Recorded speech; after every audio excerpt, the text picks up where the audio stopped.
സ്നേഹം നിറഞ്ഞ ദൈവമക്കളെ, നാം ഇന്ന് വലിയ സന്തോഷത്തിലായിരിക്കും. കാരണം നമ്മുടെ ഇടവക മധ്യസ്ഥൻ്റെ തിരുനാൾ ആഘോഷിക്കുക എന്നത് എല്ലാവരുടെയും വലിയൊരു പ്രതീക്ഷയും അത് കാത്തിരിപ്പുമാണ്. ഓരോ തിരുനാളും എപ്പോഴും നമ്മളെ മുന്നോട്ടൊന്ന് ചിന്തിപ്പിക്കാൻ നമ്മൾ ആഹ്വാനം ചെയ്യുന്നു. നമ്മൾ ഈ ഒരു വർഷക്കാലം ആ തിരുനാൾ ആഘോഷത്തിൻ്റെ ശേഷം നമ്മളെങ്ങനെ ജീവിച്ചു, തൻ്റെ മാധ്യസ്ഥത്തിൻ്റെ എന്തെല്ലാം വളർച്ച ആത്മീയമായും ഭൗതികമായും എല്ലാം വളർന്നിട്ടുണ്ടോ എന്നുകൂടെ നമുക്ക് ചിന്തിക്കേണ്ട ഒരു അവസരമാണ് ഓരോ തിരുനാളും. ഈ പ്രേക്ഷിത വര്യൻ്റെ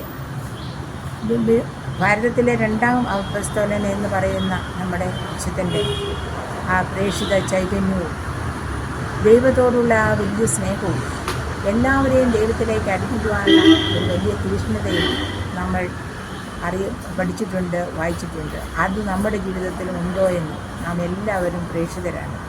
നമ്മളും ഈ പ്രേക്ഷിത ചൈതന്യം ഉൾക്കൊണ്ടുകൊണ്ട് ഓരോ തിരുനാളും ആഘോഷിച്ചുകൊണ്ട് ആത്മാവിലും വിശ്വാസത്തിലും ആഴമായ ദൈവസ്നേഹത്തിലും പരസ്നേഹത്തിലും വളർന്നിട്ടുണ്ടോ എന്നുകൂടി നമ്മൾ ചിന്തിക്കേണ്ട ഒരവസരമാണ്.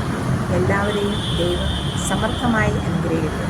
നമ്മൾ ഈ ഇടവകയുടെ തിരുനാൾ ഒരു മഹോത്സവമായി ആഘോഷിക്കുമ്പോൾ നമ്മുടെ ജീവിതത്തിലും ഒരുക്കത്തോടുകൂടിയുള്ള ഒരു ജീവിതം, ആത്മീയ ജീവിതം വളർത്തുവാൻ വേണ്ട കൃപാവരം എല്ലാവർക്കും ദൈവം നൽകട്ടെ എന്ന് ആശംസിച്ചുകൊണ്ട് പെരുന്നാളിൻ്റെ എല്ലാവിധ പാവങ്ങളും നന്മകളും ഏവർക്കും ഞാൻ ആശംസിക്കുന്നു.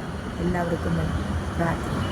ഓക്കെ, നമുക്ക് അങ്ങനെ ദൈവത്തെ കൂടുതൽ സ്നേഹിക്കാം, കൂടുതൽ ദൈവത്തിന് വേണ്ടി പ്രവർത്തിക്കാം.